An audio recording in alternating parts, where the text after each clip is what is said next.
Les zones blanches, ce sont ces territoires où aucune couverture mobile n'est disponible. On est en 2022, on est 4 ans après le New Deal, qui était un accord passé entre le gouvernement, le régulateur, l'ARCEP et les 4 principaux opérateurs de téléphonie mobile pour accélérer cette couverture partout sur le territoire. Alors j'ai en plateau 2 experts qui vont pouvoir nous dire où on en est. Philippe Legrand, cofondateur et président de la fédération Infranum, qui rassemble plus de 200 entreprises des métiers de la filière des infrastructures numériques. Ça va des bureaux d'études jusqu'aux fournisseurs de services. Vous êtes en gros le partenaire vraiment industriel de tous les territoires connectés ou à connecter. Exactement. Et à côté de vous, Michel Combeau, directeur Bonjour. général de la Fédération française des télécoms. Bonjour. Vous regroupez 18 membres, donc il y a à l'intérieur les principaux opérateurs télécoms, mais aussi d'autres plus spécialisés.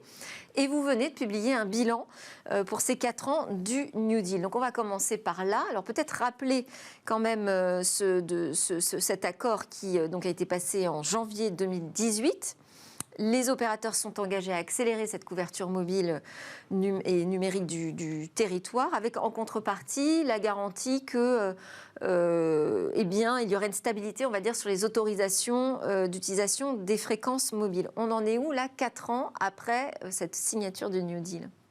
Oui, effectivement, 4 ans après la signature du New Deal, on peut dire que le pari est réussi. Pourquoi ? Parce que près de 98% des antennes en France sont désormais en 4G, ce qui était l'un des premiers objectifs de l'accord du New Deal, c'est que l'ensemble du réseau passe en 4G d'ici la fin de l'année 2022. Donc nous sommes au mois de janvier, près de 98% de ces antennes sont déjà en 4G.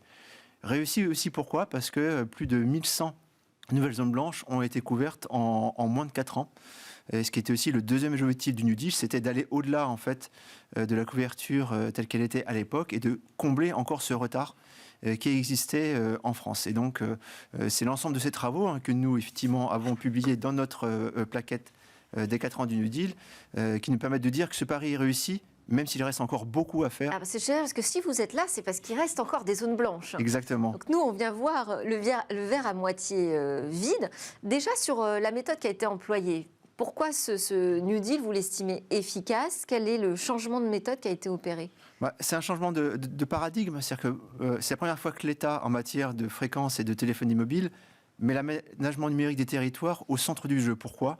Au lieu de faire des enchères qui rapportent 3 milliards d'euros, il a dit simplement, ces 3 milliards d'euros, les opérateurs vont les investir dans les territoires pour couvrir les dernières zones blanches et surtout améliorer la qualité du réseau. Parce qu'il fallait une incitation réelle sur des zones finalement peu denses, a priori sans grands enjeux commerciaux. Exactement, quand vous payez 3 milliards d'euros pour acheter des fréquences, l'incitation à aller couvrir des zones qui sont peu rentables est quasi nulle. Ouais. Et donc cet accord a permis effectivement de changer la donne, de changer effectivement les enjeux, et donc les opérateurs vont désormais pouvoir investir pleinement dans ces zones blanches. Et là, sur la méthode, pour être plus précis, donc il s'agit de dispositifs de couverture ciblés. C'est-à-dire vous identifiez, en fait, ce sont les collectivités territoriales qui identifient les besoins sur des zones précises et vous vous engagez à aller les couvrir. Exactement, c'est-à-dire qu'avant, les opérateurs définissaient eux-mêmes les zones à couvrir et désormais, sur ces zones blanches, sur cette partie du New Deal, ce sont les élus qui font remonter à l'État et aux opérateurs les besoins en couverture. C'est une déconcentration, une délocalisation en tout cas de la manière de faire la couverture. C'est pour nous très important. Les élus de terrain sont les mieux à même de définir en fait les besoins en matière de couverture. Philippe Legrand, sur cette couverture du territoire, on parle de la téléphonie mobile, il n'y a pas que ça. Et non, il n'y a pas que ça. Il y a aussi on en est où sur la fibre optique ? Écoutez, il y a eu des changements assez importants sur les dernières années. Nous avons la chance de connaître un des plus grands plans d'infrastructure numérique qui a existé, avec le déploiement de dizaines de millions de prises en fibre optique partout dans les territoires, dans les villes, mais aussi dans les campagnes. C'est le plan France Très Haut Débit. On a un enjeu qui consiste à fibrer tout le pays. C'était une promesse de campagne, elle est en passe en tout cas d'avancer et d'être tenue, puisque sur les 43 millions de prises FTTH en France, nous aurons fin 2022 87% de ces prises qui seront raccordables en fibre optique. Nous sommes On sera aujourd'hui... quand au 100%? Alors c'est tout le sujet, hein, parce qu'on est très heureux de cette belle avancée. 87% des Français qui peuvent accéder à la fibre, c'est très bien, mais en effet, il reste tous les autres, et plus ça va, plus c'est dur. Donc l'horizon... Quels sont les freins? Qu'est-ce qui est si compliqué? Le coût? Oui, principalement le coût, parce qu'il y a des complexités techniques dans les territoires. Quand il faut aller déployer de la fibre en zone rurale, il faut utiliser des infrastructures existantes qui ne sont pas forcément mobilisables ou qui n'existent tout simplement pas. Et ça coûte très cher d'aller raccorder les dernières maisons. Donc il y aura bien sûr un objectif que nous tiendrons. Ça coûte le même prix finalement, simplement c'est par rentabiliser, c'est ça, par de l'abonnement derrière. Alors c'est pas du tout rentabilisé par de l'abonnement, il n'y a pas de logique. Mais ça coûte le même prix. C'est-à-dire que quand vous devez déployer 10 ou 20 km de fibre pour raccorder une maison, on arrive dans des coûts qui sont bien plus élevés. C'est le ratio, en fait. Exactement, par abonné, absolument. Et sur cette question justement de la couverture numérique du territoire, comment on s'arrange entre les différentes technologies? Priorité au mobile, priorité à la fibre optique? Alors, on va être clair, je pense que c'est aussi ce que disait Philippe à l'instant. La priorité, c'est la fibre pour tous. Après, jusqu'où elle ira, ça seul l'avenir nous le dira. Comme disait Philippe, il y a des enjeux effectivement de coûts, notamment dans les zones les plus reculées et parfois les plus complexes à raccorder. Pour nous, et y compris du point de vue environnemental, la fibre reste la technologie la plus efficace. La téléphonie mobile, c'est d'abord pour la mobilité. Ça peut être dans des zones Ça peut être un substitut. Un substitut temporaire dans les zones où la fibre n'est pas encore arrivée. Parce qu'effectivement, avec de la 4G, on peut avoir plus de 100 mégabits par seconde en matière de débit. Ça reste un substitut valable, notamment y compris, par exemple, pour des usages temporaires. Mais l'enjeu pour nous, notamment du point de vue énergétique, c'est la fibre le plus loin possible, le mobile en complément et pour la mobilité. Après, effectivement, pour les derniers foyers qui ne pourront pas être couverts en fibre optique, d'autres technologies existent. Bien entendu, la 4G aujourd'hui, la 5G demain ou les technologies par satellite. Oui, parce qu'on parle du très haut débit radio, en fait, qui permet d'utiliser le réseau mobile pour générer des connexions fixes. Tout à fait, il n'y aura pas une réponse avec une seule technologie. On essaiera d'aller le plus loin possible sur la fibre. Mais en attendant, on ne va pas durablement priver des millions peut-être, ou en tout cas des centaines de milliers de foyers d'un raccordement à très haut débit. Et pour ça, les technologies alternatives, comme on vient les évoquer, les technologies mobiles, les technologies satellitaires, les technologies radio permettront d'apporter un service. C'est plus simple, c'est moins onéreux d'aller poser une antenne sur un poteau que d'aller creuser le sol pour c'est un peu moins bien, mais c'est offrir de la fibre optique. Exactement. Un peu moins bien, c'est-à-dire qu'on obtiendrait quel type de débit? Aujourd'hui, on est capable de fournir des débits aux alentours de 100 mégabits, là où la fibre monte à 10 gigabits par seconde. Et puis surtout, il y a d'autres usages qui sont sous-tendus par la fibre et qui sont très utiles. Par exemple les usages qui nécessitent une faible latence, par exemple, toute l'interactivité, on parle de visioconférence, ce genre de choses, c'est quand même mieux quand on a eu de la fibre pour utiliser ça, y compris pour les entreprises. Et la stabilité de la connexion aussi? Oui, la stabilité, même si les technologies alternatives ont une certaine stabilité également maintenant, mais nous maintenons notre objectif qui est le 100% FTTH à horizon le plus court possible, peut-être 2030. Mais si on réussit ça, ça sera parfait. Rappelez-vous, 50 ans pour déployer un réseau cuivre, et là on parle de déploiement d'un réseau FTTH en 5 ou 10 ans. C'est une belle prouesse, mais il reste des enjeux et il faut qu'on soit au rendez-vous pour aller jusqu'au bout. Bon, donc ça reste un objectif. Sur la partie mobile, donc on parle du reste à faire. Quelle est l'étendue du reste à faire et quelles sont les solutions qui vont être proposées? Alors, pour nous, le reste à faire, il est simple. On le rappelle, le New Deal, c'est un accord qui était d'une part de généraliser la 4G sur le réseau existant, ça c'est quasiment terminé. De couvrir les zones blanches avec une volumétrie estimée à plus de 5000, on en est effectivement au quart. Sur un effort qui va courir jusqu'à 2025-2026, mais aussi de densifier, d'améliorer la connexion et la couverture des axes de transport routier ou ferroviaire. Et là, effectivement, on a passé une première étape qui était de développer la 4G sur l'ensemble de ces réseaux-là. Et d'ici 2024, on aura un renforcement du signal pour pouvoir capter en bonne 4G à l'intérieur des véhicules. Donc il reste effectivement encore plusieurs années d'investissement en lien avec les élus, parce que ça demande de développer des technologies spécifiques ou des infrastructures différentes? Alors, non, c'est de la couverture, c'est développer du pylône. Donc c'est finalement une technologie qui est maîtrisée, même si... C'est-à-dire le long des autoroutes, le long des voies des chemins de fer, du TGV par exemple, il va falloir multiplier les pylônes. Il faut construire de nouveaux pylônes. Alors c'est vrai que c'est effectivement un coût, mais ça, comme on l'a dit, l'accord du New Deal permet de le couvrir. Mais c'est aussi parfois des contraintes administratives. Par exemple, en zone littorale, on ne peut plus déployer de nouveaux pylônes pour couvrir la zone blanche, tout simplement parce que soit le pylône est au centre du village, et là, effectivement, on peut comprendre que les citoyens ne souhaitent pas avoir un pylône au centre du village, soit on ne peut pas le mettre en dehors du village. comme on peut le faire en zone de montagne. Donc on a par exemple effectivement des freins actuels pour déployer les pylônes, et par ailleurs aussi nous faisons face à un mouvement de spéculation sur les terrains. Pourquoi ? Parce que quand vous avez effectivement, là on parlait de 1000 zones blanches couvertes, 4000 qui vont arriver, des gens vont acheter des terrains de manière préventive en espérant pouvoir soit les revendre, soit faire monter les loyers. Et donc là on doit aussi combattre ce genre de mouvement de spéculation qui sont autant de freins, mais que nous espérons lever effectivement pour arriver à notre objectif d'avoir 100% des zones blanches couvertes d'ici 2026. Sur les pylônes, il y a une actualité. Une bonne nouvelle, je dirais. Oui, tout à fait. On a la possibilité depuis Noël, en fait, ça a été notre cadeau de Noël, de pouvoir réutiliser les infrastructures Enedis. Il y a eu un arrêté, alors c'est un travail conjoint de toute la filière, et puis des pouvoirs publics également. Le gouvernement s'est pas mal mouillé, mais tout le monde, en fait, tous les acteurs, pour qu'on puisse réutiliser les infrastructures électriques de Enedis pour déployer de la fibre en aérien. Et ça, je peux vous dire que ça va vraiment nous faciliter la vie pour faire des déploiements dans les zones rurales. Donc ça veut dire que c'est pas le moment pour Enedis de démonter ses pylônes, en fait. Surtout pas. On en a besoin. Non, parce qu'il y avait une tendance justement à offrir tout le réseau électrique. C'est un peu remis en question, alors avec effectivement cette actualité pour la couverture numérique, mais pas seulement, notamment aussi pour récupérer les énergies renouvelables. Absolument. Il y a un enjeu quand même de modernisation du réseau, Oui. parce que dans les zones rurales, certains poteaux, on parle plus de poteaux que de pylônes ici, sont dans des situations où il sera bien de les moderniser, de les renouveler un peu. Donc là, le 4 janvier de cette année, on a eu accès à la nouvelle liste, la 3e liste à couvrir par les opérateurs mobiles. Alors bon, j'ai vu qu'il y avait Auvergne-Rhône-Alpes, Bourgogne-Franche-Comté, Grand Est, Pays de la Loire, Occitanie, avec à chaque fois des points très précis. Mais j'ai trouvé aussi l'Île-de-France. Ça peut être surprenant, non ? Oui, l'Île-de-France est une grande région. Vous avez effectivement certaines zones qui sont des zones rurales, que ce soit par exemple dans les Yvelines, dans l'Essonne ou dans la Seine-et-Marne.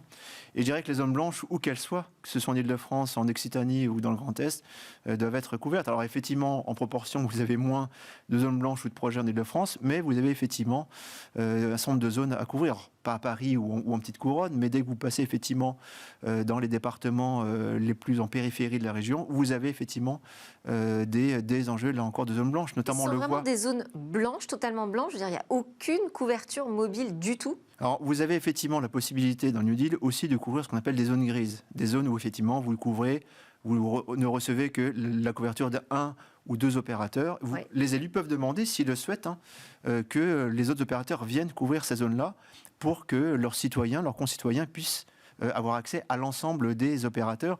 C'est un élément important, on le voit avec le télétravail et la situation sanitaire. Beaucoup de gens sont partis effectivement des grandes métropoles pour pouvoir travailler, et la 4G est un élément indispensable pour pouvoir en fait travailler ou accéder à la formation. Et alors face aux freins ou aux défis que vous avez relevés pour continuer d'accélérer sur la couverture mobile de l'ensemble du territoire, quelles sont les nouvelles solutions que vous avez à proposer ? Pour nous, la solution, c'est de pouvoir déployer les pylônes le plus rapidement possible, notamment pouvoir déployer en zone littorale. Ah, mais comment ? Simplement en changeant la loi. C'est aussi l'objet d'une proposition de loi qui est déposée par le député Xavier Battu, qui vit en zone littorale, donc a bien compris effectivement l'enjeu de ce changement, des changements qu'on avait déjà initiés lors de la loi Elan en 2018 et que nous souhaitons, notamment dans le cadre effectivement du nouveau Parlement. Alors qu'est-ce qu'il y aurait dans ce texte de loi ? Tout simplement, qui faciliterait la vie. Simplement la possibilité de poser un pylône en dehors des centres-bourgs, en zone littorale, dans des zones où tous les élus sont d'accord pour que de nouveaux pylônes arrivent et permettent de couvrir ces zones blanches. Seulement, une règle, effectivement, nous l'interdit. C'est-à-dire désacraliser le littoral. Après, notre enjeu aussi, c'est d'installer les pylônes en concertation. Et la plupart du temps, ces pylônes-là ne sont pas bloqués par des contraintes environnementales, mais par des contraintes juridiques. Bien entendu, nous travaillons avec les autorités locales pour intégrer au mieux les pylônes dans ces zones-là. Et généralement, dans ces zones-là, le pylône est mis soit en hauteur ou en tout cas au milieu d'arbres pour éviter effectivement, pour qu'il puisse s'intégrer pleinement dans son environnement. Ce New Deal, il faut quand même rappeler qu'il qu'il ne s'occupe pour l'instant que de la métropole, en fait, de la France métropolitaine. On en est où outre-mer ? Est-ce que vous avez des informations ? Écoutez, en fait, ce que je peux vous dire, c'est que le plan concerne l'intégralité du territoire français. Donc sur la fibre optique. Pas uniquement métropolitain, et qu'on ne peut pas laisser nos territoires d'outre-mer qui ont un grand besoin de connectivité et qui ont des contraintes qui sont même au-delà de celles qu'on peut avoir en métropole sur l'acheminement du trafic jusqu'aux îles, par exemple. On ne peut pas les laisser dans cette situation-là. Il y a un grand besoin et les collectivités locales sont souvent là en relais pour réussir à aménager leur territoire et développer les infrastructures manquantes. Il faut continuer de les accompagner. Et puis, ça me permet de renvoyer... On a les moyens aujourd'hui en France d'accélérer sur cette couverture, justement, ce raccordement. C'est exactement la question, parce que ça me permet quand même de vous dire que pour aller jusqu'au bout de ce plan, partout dans le territoire français, métropolitain ou insulaire, dans les dom-toms, il va falloir que nous réussissions à trouver des outils techniques, juridiques et financiers pour réussir à aller jusqu'au bout de la complétude. Et là, aujourd'hui, en l'état, avec notre arsenal, on n'y arrivera pas. Non, parce que il y a eu un premier pas vraiment intéressant qui a été fait avec la libération d'une enveloppe de 150 millions d'euros de la part du gouvernement, qui va être accompagnée sans doute par des collectivités et puis des efforts industriels encore. Mais il en faudrait 5, 6 ou 10 fois plus pour aller jusqu'au bout de cet enjeu. À nous d'inventer les mécanismes qui font qu'on réussira à aller jusqu'au bout de cette aventure. Et après, le sujet, ça sera de savoir ce qu'on va en faire de ces infrastructures, qu'elles soient fixes, qu'elles soient mobiles. La France ne gagnera en compétitivité que si nous réussissons à tirer la substantifique moelle de la vertu du digital. Et pour ça, on a un travail qui est fait dans un comité stratégique de filière. On a les territoires durables et connectés à développer, à imaginer ensemble. C'est ce que nous faisons. Nous avons la digitalisation du marché des entreprises. Il faut que nos entreprises adoptent ces outils, ces nouveaux moyens de communication. C'est-à-dire, attendez, parce que ça veut dire pas juste vendre du réseau, mais vendre des services numériques avec ? Le réseau en lui-même ne suffira pas et ne servirait à rien si on ne l'accompagnait pas derrière de services numériques, en effet. Mais ça, aujourd'hui, on le fait déjà. Les opérateurs le proposent déjà, des services numériques. Oui, je pense que notre enjeu, c'est au-delà du réseau, et on le voit quand on parle même de 5G, parce que la 4G, c'est la priorité de maintenant, la 5G, c'est l'avenir de demain. Y compris lorsqu'on s'adresse à une entreprise, on peut leur dire, voilà, vous avez une antenne 5G faite.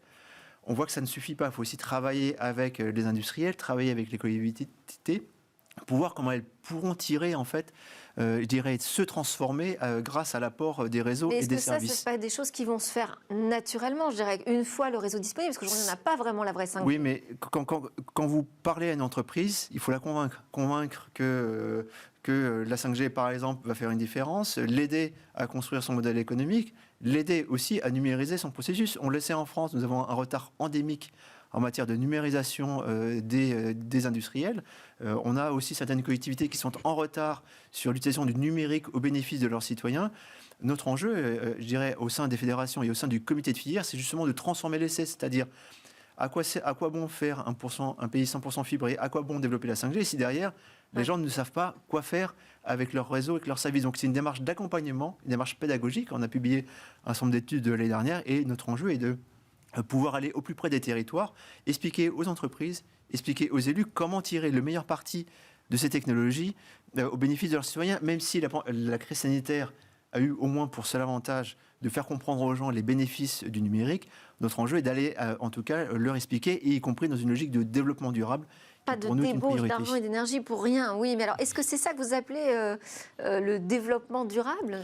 Oui, c'est ça. Couverture numérique dans une idée de développement durable, c'est ça ? Oui, c'est ça. Il y a des externalités extrêmement positives au développement de ces infrastructures. On parle de territoire durable et connecté. On va aménager nos territoires, nos villes. On parle de smart city ou de territoire durable et connecté. Et ces enjeux-là... Concrètement, ça veut dire quoi, un territoire durable et connecté ? Vous allez mettre des capteurs de relevé de compteurs d'eau, des capteurs pour mieux gérer la circulation dans la ville, des capteurs de parking, des capteurs aussi atmosphériques pour mieux gérer les effets de la pollution, ce genre de choses. C'est pour ça que c'est durable et connecté. Puis il y a des externalités, parce que, vous savez, on parle de 5G. Quand la 5G mobile sera déployée partout en France et dans tous les territoires, et je peux vous dire qu'il y a du chemin, il va falloir qu'on se mobilise. Oui. Quand ça sera fait, il y a des logiques de voitures autonomes, des services de voitures autonomes qui vont être développés. L'IoT, l'Internet des objets, sera supporté par la 5G demain. C'est-à-dire que partout en France, on pourra avoir ce type de service. Alors partout en France, je ne suis pas sûre que là, on parle vraiment des zones blanches. Je ne sais pas si on n'est pas en train un peu de sortir du sujet, mais de toute façon, on arrive à la fin de ce débat. Je vous ai pas justement, beaucoup... ça renvoie sur une prochaine question. Un prochain sujet. Je vous ai pas beaucoup fait réagir, Michel Combeau, sur le déploiement fibre optique, parce que vous étiez accompagné de Philippe Legrand qui travaille dessus. Mais évidemment, les opérateurs sont évidemment engagés aussi dans cette couverture pour les zones blanches. Merci à tous les deux, donc Philippe Legrand, cofondateur président de la Fédération Infranum, et Michel Combeau, directeur général de la Fédération française des télécoms. Juste après la pause, on se retrouve dans Smart Tech pour parler de biomimétisme et de l'utilité du plumage du manchot.